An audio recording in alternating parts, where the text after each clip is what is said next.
கன்னிராசி அன்பு சொந்தங்களுக்கு வணக்கங்க. கன்னி அப்படின்னாவே பயம் அறியாதவங்க தான். எல்லாருக்கும் சாதாரணமா தெரியக்கூடிய விஷயம் இவங்களுக்கு மட்டும் வித்தியாசமா தெரியும். எல்லாரும் ஒரு விஷயத்தை நோக்கி பயணம் பண்றப்ப இவங்க மட்டும் பார்த்தீங்கன்னா வேற பாதையில பயணம் பண்ணிட்டு இருப்பாங்க. எல்லாருக்குமே சரின்னு படுறது இவங்க மட்டும் ஒத்துக்கிறதுக்கு டைம் எடுத்துப்பாங்க. அதாவது தியாக உணர்வும் திட சிந்தனையும் கொண்டவங்க. மற்றவங்க உங்களுக்கு தீங்கு செஞ்சாலும் சரி நொடி பொழுதுல மறந்து மன்னிக்க கூடிய மகாத்மா காந்தி மாதிரி குணம் படைத்தவங்க. இதனாலேயே கன்னி ராசியை எல்லாருமே ஈஸியா காயப்படுத்திக்கிட்டே இருக்காங்க. அதான் திருப்பி அடிக்க மாட்டாங்கல்ல அப்படிங்கிற மாதிரி. அதே மாதிரி அவங்க பண்ணக்கூடிய தப்புகளை மன்னிக்கிறாங்களே தவிர்த்து அதை மறக்கல அப்படிங்கிறத அவங்க புரிஞ்சுக்காம திரும்பவும் திரும்பவும் அதே தப்ப பண்ணிக்கிட்டு இருக்காங்க. கன்னியை பொறுத்த வரைக்கும் பாசம் வச்சுட்டு தான் தவிச்சிட்டு இருக்கீங்க. அன்புக்கு அடிமைங்கிற மாதிரி எதிரியை கூட மன்னிச்சிடலாங்க. இந்த பாசம் வைக்கிறேன்னு சொல்லிட்டு இப்படி நம்மளுக்கு துரோகம் செஞ்சுட்டு இருக்காங்க இல்லையா, இவங்களெல்லாம் ஒரு பொழுதும் மன்னிக்க முடியாது இல்லையா. இருந்தாலும் கன்னிராசியை பொறுத்த வரைக்கும் ஒருத்தனை தண்டிக்கிறதுனால அவனுடைய வாழ்க்கை சீரழிஞ்சு போகும். பரவாயில்ல, அவனால என்னுடைய வாழ்க்கை போனாலும் பரவாயில்ல, அவங்கள நான் தண்டிக்கிறதுனால என்னுடைய வருத்தம் குறைய போறதில்ல. இதுதான் கன்னி ராசிக்காரங்க யோசிக்கிறது. அதே மாதிரி அழகிய உடல்வாகும் நீல விழியும் சிறந்த ஒழுக்கமும் கொண்டவங்க தான் கன்னிராசிக்காரங்க.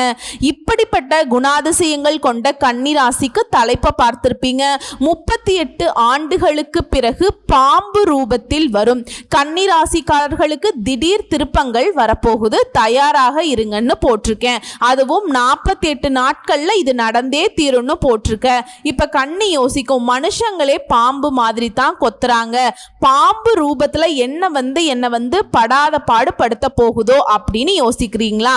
பயப்பட வேண்டாம். பாம்பு அப்படின்னாவே ராகு கேதுவை குறிக்கக்கூடிய விஷயம்தான். ஸோ ராகு கேது பயிற்சியினாலதான் நம்முடைய கன்னிராசிக்காரர்களுக்கு வாழ்க்கைய நல்ல பாதைக்கு மாறக்கூடிய திடீர் திருப்பமா இருக்க போகுது.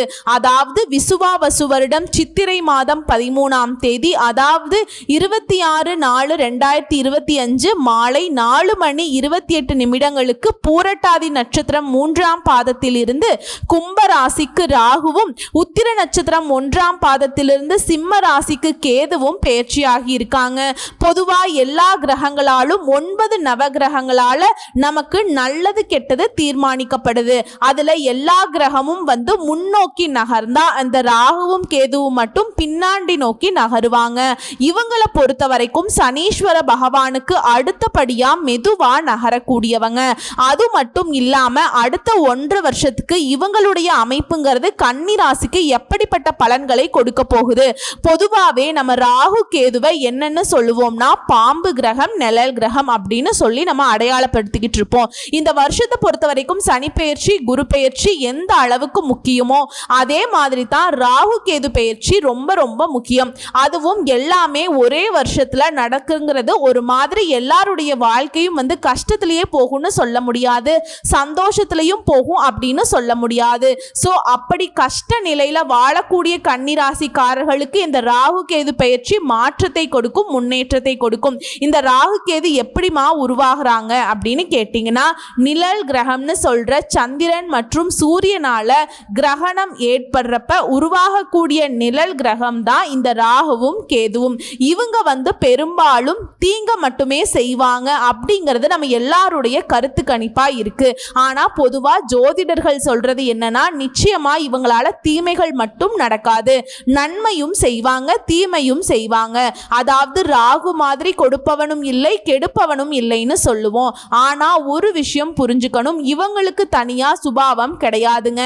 இவங்க யார் வீட்டுல இருக்காங்களோ அந்த வீட்டுல என்ன மாதிரியான குணாதிசயங்கள் கொண்டிருப்பாங்களோ அந்த மாதிரி இவங்க ரியாக்ட் பண்ணுவாங்க. சரிங்களா? ஸோ நல்லவங்க வீட்டுக்கு போனாக்க நல்லவங்க மாதிரியும், தீயவர்கள் வீட்டுக்கு போனா தீயவர்கள் மாதிரியும் ரியாக்ட் பண்ணுவாங்க. இதுதான் இவங்களுடைய குணம். ஆனா தனிப்பட்ட முறையில் பார்த்தோம்னாக்க இவங்க அதிர்ஷ்ட பலன்களை அள்ளி கொடுக்கக்கூடியவங்க.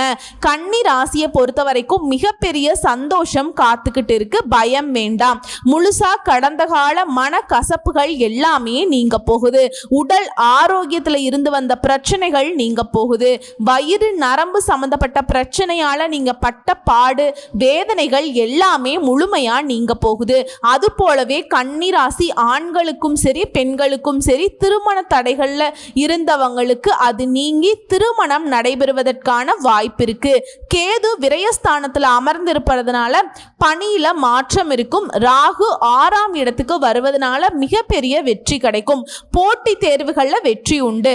முதன்மையான ரேங்க்ல வெற்றி பெறுவீங்க. சாதாரண வெற்றி கிடையாது. உத்தியோகத்துல உங்களை எதிர்த்தவங்க எல்லாம் பொட்டி பாம்பா அடங்கிடுவாங்க. ஏன்னா இந்த பாம்பு கிரகங்கள் உங்களுக்கு துணை நிற்குது. அதே மாதிரி கடன் சுமைங்கிறது முழுமையா விலக போகுது. புதுசா வீடு கட்டுவீங்க, வீடு வாங்குவீங்க, பழைய வீட்டை புனரமைக்கிறது, இந்த மாதிரியான சுப செலவுகளாக தான் இருக்கும். பெருசா திட்டம் போட்டு அதுலயுமே பிரம்மாண்டமான வெற்றி பெறுவீங்க. குழந்தை பாக்கியம் இல்லாத தம்பதிகளுக்கு குழந்தை பாக்கியம் கிடைப்பதற்கான வாய்ப்பு இருக்கு. குடும்பத்துல மகிழ்ச்சி பொங்கும்.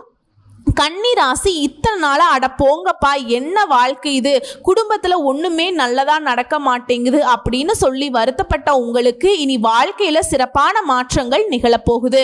அனைத்து காரியங்கள்லையுமே வெற்றி. இது எல்லாமே ஓகே. இந்த நல்லது நடக்கக்கூடிய இடத்துலையும் ஒரு சில விஷயங்களை நம்ம கவனமா இருக்கணும் இல்லையா? அது என்னமான்னு கேட்கிறவங்களுக்கு பணி சுமை அதிகமா இருக்கும். தூக்கமின்மை ஏற்படும். சிலருக்கு முதுகு வலி ஏற்படும். அதனால உடற்பயிற்சி செய்யறது ரொம்ப ரொம்ப அவசியம். பெண்களை பொறுத்த வரைக்கும் கருப்பையில சின்ன சின்ன பிரச்சனைகள் சரியாயிடும். பயம் வேண்டாம். அதே மாதிரி உங்களுடைய காரியங்கள்ல பொறுமையாக இருந்தீங்கன்னா சாதிச்சிடலாம். பெரிய பெரிய திட்டம் போடுறேன், பெரிய பெரிய வெற்றி கிடைக்குமான அப்படின்னு அவசரப்பட்டு எதையும் செய்யக்கூடாது. அதே மாதிரி நிறுத்தி நிதானிச்சு செய்யணுங்க. இன்னும் தெளிவா சொல்லணும்னாக்கா இந்த ராகுவினாலும் கேதுவினாலையும், ராகு உங்களுடைய ராசிக்கு 6ஆம் இடத்துலையும் கேது பகவான் உங்க ராசிக்கு 12ஆம் இடத்துலையும் நின்று பலன் தராங்க இல்லையா? உங்களுடைய பேச்சுக்கு மதிப்பு கூடும். பங்கு சந்தை இந்த மாதிரியான விஷயங்கள்ல இருக்கவங்களுக்கு எதிர்பார்த்த லாபம் கிடைக்கும். எல்லாத்துலேயுமே யோகமான நிலை அமையுதுங்க. தொழிலையும் சரி வேலையிலும் சரி அனைத்திலும் உள்ள தடைகள் நீங்குது. இந்த ராகு பகவானை பொறுத்த வரைக்கும் 7ஆவது வீட்டில் நின்று கன்னி ராசி இத்தனை நாளா திக்கு திசை தெரியாம திணற வச்சிட்டு இருந்தார். ஆனா இப்போ 6ஆம் இடத்துல அமர்வதனால குடும்பத்துல ஒற்றுமை ஓங்கும். வீண் சந்தேகம், ஈகோ இந்த மாதிரி பிரச்சனையால பிரிந்து போன கணவன் மனைவி இப்போ ஒன்று சேர போறீங்க. சிலரால உங்களுக்குள்ள ஏற்பட்டிருந்த பிணக்குகள் நீங்க போகுது. வாழ்க்கை துணையுடைய ஆரோக்கியம் மேம்படுது. நட்பு வட்டாரத்துல உங்களை பிரிந்து சென்றவர்கள் கூட இனி உங்க ஒன்னா சேர போறாங்க. உங்ககிட்ட மன்னிப்பு கேட்டு திரும்ப சேருவாங்க. அதுவே கோர்ட்டு கேஸ் வழக்குகள்ல உங்களுக்கு சாதகமான தீர்ப்பு கிடைக்கும். அதிக வட்டிக்கு கடன் வாங்கியிருந்தா நீங்க அந்த கடனை அடைப்பதற்கான யோகத்தை பெறுவீங்க. அந்த அளவுக்கு பணவரவு உண்டு. அதே மாதிரி உங்களுடைய பேச்சுக்கு மதிப்பு மரியாதையும் கூடும். சபையில உங்க வாக்குக்கு மரியாதை அதிகமாகும். பங்கு சந்தை போன்றவற்றில் எதிர்பார்த்த லாபம் கிடைக்கும். புதிய டிசைன்ல ஆபரணங்களை வாங்குவீங்க. பிள்ளைகளுடைய ஆசைகளை கேட்டறிந்து பூர்த்தி செய்வீங்க.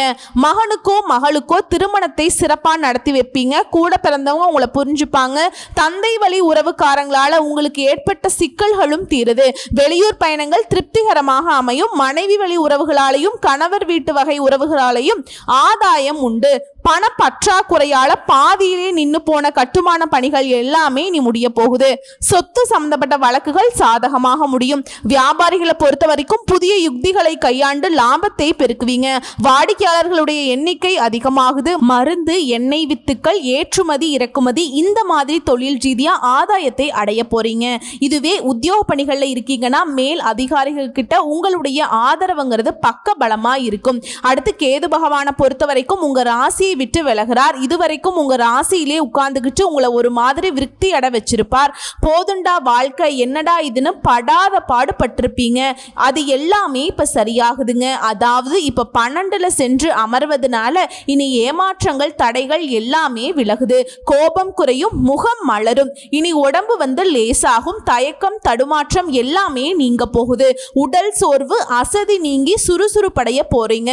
மருத்துவ செலவுகள் குறையும். எதிலையுமே ஒரு பிடிமானம் இல்லாமல் இருந்திருக்கீங்க இல்லையா? இனி அனைத்துலயுமே ஆர்வம் பிறக்கும். கூட பிறந்தவங்க கிட்ட சின்ன சின்ன மனஸ்தாபங்கள் வந்து நீங்குங்க. ஒற்றுமை குறையாது. பூர்வீக சொத்துக்கள் சம்பந்தப்பட்ட பிரச்சனைகள் தீருது. குலதெய்வ பிரார்த்தனையை பூர்த்தி செய்வீங்க. இனி வந்து இடம் பொருள் ஏவல் அறிந்து பேசுவீங்க. பேச்சுல வந்து ஒரு முதிர்ச்சி தெரியும். ஆரோக்கியத்துல மேம்பாடு இருக்கும். முன்கோபம் விலகுது. அதே மாதிரி ஒட்டுமொத்தமா குடும்பத்துடைய தேவைகள் எல்லாமே புரிஞ்சுக்கிட்டு அதை வந்து செஞ்சு கொடுப்பீங்க. மகனுக்கோ மகளுக்கோ தடைப்பட்ட கல்யாணம் இப்ப நடக்கும். சிலருக்கு புதையல் யோகம் உண்டுங்க. திருக்கோயில் திருப்பணிகளுக்கு பங்களிப்பு செய்வீங்க. நீங்க தொட்ட காரியங்கள் எல்லாவற்றிலுமே வெற்றி கிடைக்க போகுது. உங்களுடைய இளமை தோற்றம் பொலிவு கூடுங்க. கேதுவின் சஞ்சாரப்படி வியாபாரத்துல உங்களுக்கு வரவேண்டிய பாக்கிகள் வசூலாகும். கொடுக்கல் வாங்கல்ல நிம்மதி ஏற்படும். உத்தியோகத்துல எல்லாவற்றிலுமே மதிக்கப்படுவீங்க. அலுவலகத்துல உங்களுக்கு இருக்கக்கூடிய பிரச்சனைகள் நீங்க நிம்மதி பிறக்குதுங்க. இன்னும் கொஞ்சம் தெளிவா சொல்லணும்னா ராகு பகவான் கலஸ்திர ஸ்தானத்திலிருந்து ரண ருண ரோகஸ்தானத்துக்கு மாறாருங்க. அதே மாதிரி கேது பகவானை பொறுத்த வரைக்கும் ராசியில இருந்து ஐன ஜைன போகஸ்தானத்துக்கு மாறுறார். இந்த இடம்பெயர்வுங்கிறது குடும்பத்துல பிள்ளை இல்லாதவங்களுக்கு புத்திர பாக்கியம், மற்றவங்களுக்கு பேர குழந்தை பாக்கியம் உண்டாகுது. குடும்பத்திலையும் சரி வெளியூர்லையும் சரி வெளி வட்டாரத்திலையும் சரி செல்வாக்கு உயரப்போகுதுங்க. பாக பிரிவினை போன்ற பிரச்சனைகள்ல சுமூகமான முடிவு கிடைக்கும். வருமானம் சிறப்பா அமையும். மனதில் இருந்த அழுத்தங்கள் விலகி தெளிவான சிந்தனையில இருக்க போறீங்க. வண்டி வாகனம் வாங்கக்கூடிய யோகம் உண்டாகுது. சமுதாயத்துல உயர்ந்த அந்தஸ்து இருப்பவங்க எல்லார்கிட்டையுமே நட்பும் ஆதரவும் கிடைக்குங்க. உங்களுடைய அனுபவத்தின் மூலம் நிரந்தரமான முடிவுகளை எடுப்பீங்க. ஆன்மீகத்திலும் சரி தர்ம காரியங்களிலும் சரி ஈடுபாடு அதிகமாகும். உங்களுடைய திறமையால புதிய தொழில்நுட்பங்களை புரிஞ்சு செயல்பட போறீங்க. உங்களுடைய தர்க்க ஞானமும் வெளிப்படும். பிள்ளைகள் வழியில முன்னேற்றம் இருக்கு. உற்றார் உறவுக்காரங்க கிட்ட மகிழ்ச்சியாக பொழுதை போக்க போறீங்க. அதே நேரம் உங்களுடைய உழைப்பால கவனம் சிதறாம பார்த்துக்கோங்க. அப்படி கவனச்சிதறல் உண்டாயிருச்சுன்னா உங்களுடைய இலக்கை நோக்கி நீங்க பயணம் பண்ண முடியாது. சரியான இடத்துல உங்க இலக்கையுமே அடைய முடியாமல் போகிறதுக்கு வாய்ப்பு இருக்கு. உங்களுக்கு கீழே வேலை செய்யறாங்க பாத்தீங்களா, அவங்க தேவைகள் எல்லாமே பார்த்து பார்த்து பூர்த்தி செஞ்சு கொடுப்பீங்க. இதுதாங்க கன்னிராசிக்காரங்க எல்லாரும் விரும்புவதற்கான காரணம். ஏன்னா எல்லாருக்குமே உதவி செய்வாங்க. குறிப்பா நமக்கு கீழே இருக்காங்க பாத்தீங்களா, அவங்கள நம்ம தான் பார்த்துக்கணும் நினைக்கக்கூடியவங்க. புத்தியில உங்களை அடிச்சுக்க ஆட்களே கிடையாதுங்க. எனக்கு தான் இவ்வளவு அறிவு இருக்குன்னா என்ன வேணாலும் பண்ணலாம் அப்படி திமிர்த்தனம் கிடையாதுங்க. தன்னுடைய அறிவை வந்து தனக்கு மட்டும் இல்லாமல் சுற்றி இருக்க எல்லாருக்குமே பயன்படுத்தி அவங்களுக்குமே நிறைய நல்ல விஷயங்களை செஞ்சு கொடுப்பாங்க. முடிஞ்ச அளவுக்கு வந்து அவங்கள முன்னேற்றி விடுவாங்க. எல்லாமே ஓகே தான். ஆனால் கன்னிராசி செய்யக்கூடாத விஷயம் ஒரு சில விஷயங்கள் இருக்குது. அது என்னன்னு பார்க்கலாமா? யாருக்குமே ஜாமீன் போடக்கூடாது. அதே மாதிரி யாருக்குமே வாக்கு கொடுக்கக்கூடாது. உங்கள் பேரில் கடன் வாங்கி கொடுக்காமல் இருந்தால் நஷ்டங்கள் இருந்து தப்பிச்சிடலாங்க. ஆனால் இதுதான் பல காலமாக கன்னிராசி செஞ்சுக்கிட்டு இருக்கீங்க. தயவு செஞ்சு அதை தவிர்த்துருங்க. உத்தியோக பணிகளை பொறுத்த வரைக்கும் உயர் அதிகாரிகள்கிட்ட நல்ல மதிப்பை பெற்று உயர் பதவிகள் கிடைக்கும். ஆனால் இன்னும் கொஞ்சம் அதிகமாக உழைக்க வேண்டியிருக்கும். சக பணியாளர்கள்கிட்ட சுமூகமாக பழகுவீங்க. எதிர்பாராத இடமாற்றம் உண்டாகுங்க. பதவி உயர்வுங்கிறது சிறு தாமதத்துக்கு அப்புறம் கிடைக்கும். உங்கள் நிலையை பொறுத்த வரைக்கும் முன்னேற போறீங்க. உங்களுடைய வேலை வந்து தைரியமாகவும் பொறுமையாகவும் செய்து நல்ல மதிப்பை பெற போறீங்க. உங்க மேல எந்தவித புகாரும் இல்லாமல் பார்த்துக்கிறது ரொம்ப அவசியங்க. அதுவே வியாபாரிகளை பொறுத்த வரைக்கும் நல்ல லாபம் இருக்கும். வாடிக்கையாளர்களுடைய தேவைகளை புரிஞ்சுக்கிட்டு புதிய முயற்சிகளில் ஈடுபடுவீங்க. வெளியில் உள்ள கடன் தொல்லைகள் எல்லாமே வந்து தீர்ந்துருங்க. கடன் தொகைகள்லாம் உங்களுக்கு வசூலாகும். கொள்முதல்ல கவனம் தேவை. ஒன்றோ இரண்டோ அது எது செய்யறதுக்கு முன்னாடியும் யோசிச்சு முடிவெடுங்க. தரமான பொருட்களை பெறுவதில் அக்கறை காட்டுங்க. அது நமக்கு நல்லது. உங்களுடைய செயல்பாடுகளில் சராசரியான வெற்றி உண்டு. வாடிக்கையாளர்களை கவருவதற்காக கடையை வந்து அழகுபடுத்துவீங்க. சீரான வருமானத்தால பழைய கடன்களை அடைக்க போறீங்க. கூட்டாளிகள் கிட்ட கொஞ்சம் எச்சரிக்கை அவசியங்க. அதே மாதிரி கலைத்துறை இருக்கீங்கனாக்கா பல முயற்சிக்கு பிறகு புதிய வாய்ப்புகள் உங்களை தேடி வரும். சக கலைஞர்கள் கிட்ட போட்டி அப்படிங்கிறது உங்களுக்கு சவாலாக இருக்கும். ஆனா அது சாதாரணமா முடிச்சுப்பீங்க. உங்களுடைய முயற்சிகளால உங்களுக்கு வெற்றி கிடைக்கும். சில வாய்ப்புகள் உங்க பேரை வந்து பிரபலப்படுத்தும். நிலுவையில் இருக்கக்கூடிய பணம் அப்படிங்கிறது வசூலாகும். கவலை வேண்டாம். கிடைக்கக்கூடிய வாய்ப்புகளை பயன்படுத்திக்கோங்க. முன்னேற்றம் உண்டு. அடுத்து மாணவர்களுக்கு படிப்புல முக்கியத்துவம் கொடுக்கிறது நல்லதுங்க. ஆரோக்கியத்தை பொறுத்த வரைக்கும் சிறு உடல் உபாதைகள் வந்து போகுங்க, கவனமா இருந்துக்கோங்க. யோகா போன்ற பயிற்சிகளின் மூலமாக ஞாபக திறனை பெருக்கிக் கொண்டு கல்வியில கவனம் செலுத்துவது நல்லதுங்க. உயர்கல்விக்காக ஒரு சிலர் வெளிநாடு செல்லக்கூடிய முயற்சிகள் இருக்குனாக்கா அதுல இருக்கக்கூடிய தடைகள் விலகி நிறைவேறுங்க. அடுத்து அரசியல்வாதிகளுக்கு இந்த பயிற்சியால் உங்களுக்கு தேவையற்ற வீண் சோதனைகள் வரலாங்க. உங்களை பாராட்டி பேசினவங்களா தரக்குறைவாக பேசுறதுக்கு வாய்ப்பு இருக்கு. அதனால் அரசியல் துறையில் இருக்கவங்க ரொம்ப கவனமாக இருந்துக்கோங்க, சரிங்களா? இதே நேரத்தில் வேற்று கட்சியை சேர்ந்தவங்க உங்களை நாடி வருவாங்க. எந்த சூழ்நிலையிலும் சரிங்க, மன உறுதியை விட்டு கொடுக்காம இருந்தீங்கனாக்கா ரொம்ப சிறப்பான வெற்றி உண்டு. நீங்கள் எதிர்பார்த்த பதவி கட்டாயம் கிடைக்கும். அதன் மூலம் பெருமையும் கிட்டும். எடுத்த பணிகளை குறைவில்லாமல் செஞ்சு முடிச்சிருவீங்க. ஸோ எந்த இடத்துல நான் சொன்னேன் தெரியுங்களா? பேச்சுக்களில் செயல்பாடுகளில் நிதானம் இருந்தால் எல்லாமே உங்களுக்கு வெற்றி தாங்க. அடுத்து பெண்களை பொறுத்த வரைக்கும் அப்பப்போ குடும்பத்திலையும் சரி கணவர் வீட்டு வகையிலையும் சரி கருத்து வேறுபாடுகள் ஏற்பட்டு மறைஞ்சிரும். விட்டு கொடுத்து செல்றது நல்லது. அதே மாதிரி உங்க விஷயத்தை மூன்றாவது நபர்களுடைய தலையீடு இல்லாம பார்த்துக்கோங்க. உடல் சூழ்நிலை அறிந்து கொஞ்சம் உடல் ஆரோக்கியத்தை கவனம் வச்சுக்கோங்க. சுப நிகழ்ச்சிகள்ல இருந்து வந்த தடைகள் அகழுது. புதுசா வண்டி வாகன சேர்க்கை இருக்கு, சொத்து சேர்க்கை இருக்குது. சொந்த மனையில் குடியேறக்கூடிய உங்களுடைய நீண்ட நாள் ஆசைகள் எல்லாமே இப்போ நிறைவேற போகுது. ஸோ இப்போ வரைக்கும் பார்த்தது கன்னி ராசிகளுக்கான பொது பலன்களை பார்த்துருக்கோம். இதுவே இந்த ராகுவும் கேதுவும் மாறி மாறி உங்களுக்கு அதிர்ஷ்டமான பலன்களை தான் அள்ளி அள்ளி கொடுத்துருக்காங்க. நான் கொடுக்குறேன் நீ கொடுக்குறேங்கிற மாதிரி. இப்போ தனிப்பட்ட முறையில் நட்சத்திர பலன்களையும் பார்த்து தெரிஞ்சுக்கலாங்க. உத்திர நட்சத்திரம் 2ஆம் பாதம் 3ஆம் பாதம் 4ஆம் பாதம் இந்த பெயர்ச்சியினால பொருளாதார நிலையில் நல்ல முன்னேற்றம் இருக்கும். மனசிலிருந்து வந்த தேவையற்ற வீண் குழப்பங்கள் அகலும். வண்டி வாகனங்களை மாற்றி புதுசா வண்டி வாகனம் வாங்கக்கூடிய யோகம் இருக்கு. அதே மாதிரி நெருப்பு சம்பந்தப்பட்ட விஷயங்கள கவனமா இருக்கணும். தொழிலையும் சரி வியாபாரத்திலையும் சரி முன்னேற்றம் மற்றும் லாபம் கிடைக்கும். வெளிநாடு பயணம் போயிட்டு வருவீங்க. பணப்புழக்கம் அப்படிங்கிறது நல்லா இருக்கும். அடுத்ததா அஸ்த நட்சத்திரம். இந்த பயிற்சியால் எதிர்பார்க்காத பணியிட மாற்றம். எந்த விஷயத்தில் ஈடுபடும் போதும் நேர்மறையான எண்ணங்களோடு ஈடுபடுறது நல்லதுங்க. அதாவது எதை செய்கிறதுனாலும் சரிங்க, நம்ம செய்யக்கூடிய விஷயம் கண்டிப்பாக நமக்கு நல்லது செய்யும், நம்ம நினைக்கிற விஷயம் நடக்கும் அப்படிங்கிற மாதிரி ஒரு எண்ணத்தை வச்சுட்டு செய்யுங்க. ஒரு வேளை நடக்கலைன்னா இது நமக்கு தப்பாக போயிடுமோ அந்த மாதிரி எண்ணத்தை சுத்தமாக தவிர்த்தரணும். சோம்பேறித்தனத்தை கைவிடுறது நல்லது, அது நமக்கு நன்மையை கொடுக்கும். அதே மாதிரி பொருளாதார நிலையில் மேம்பாடு உண்டு. அரசு வழியில அனுகூலம் உண்டு. பெற்றோர் உறவுக்காரங்க நண்பர்கள் எல்லாரும் உங்களுக்கு ஆதரவாய் இருப்பாங்க.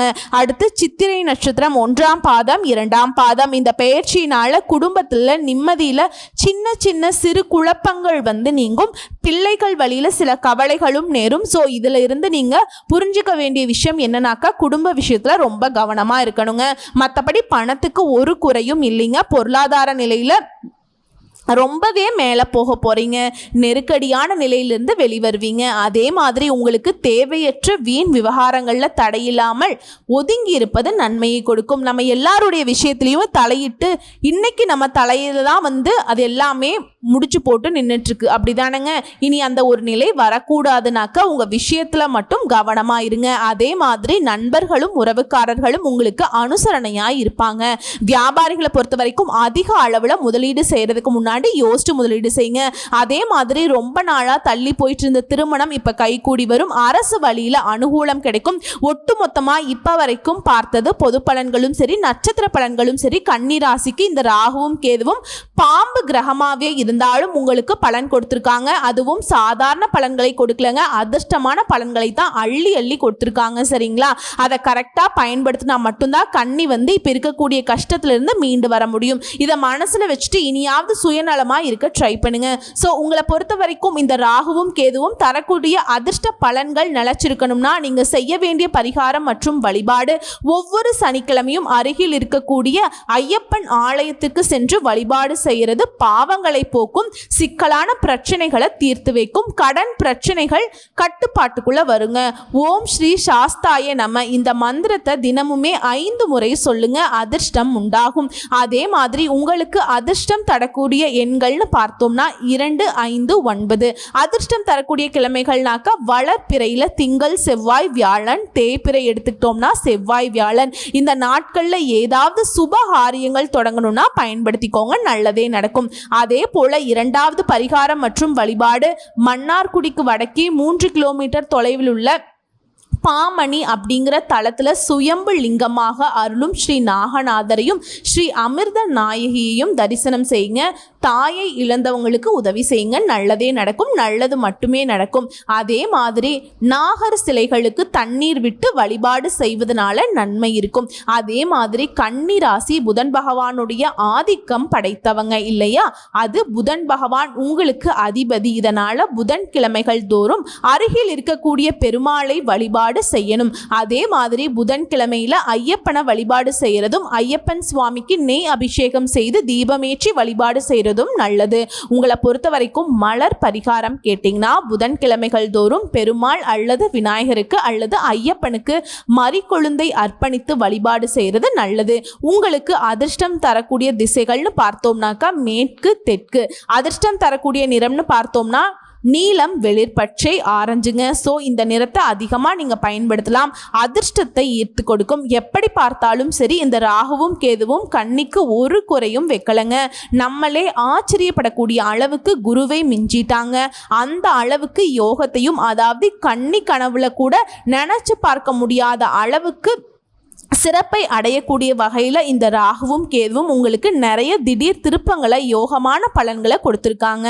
கன்னியை பொறுத்த வரைக்கும் திரும்ப சொல்றது, சோம்பேறித்தனத்தை விட்டுட்டு நமக்கு வரக்கூடிய வாய்ப்பை நமக்காக பயன்படுத்திட்டா மட்டும் போதுங்க, வெற்றி நிச்சயம். இது தெய்வத்துடைய சத்தியம். வாழ்த்துக்கள்ங்க, நல்லா இருப்பீங்க. நன்றி, வணக்கம்.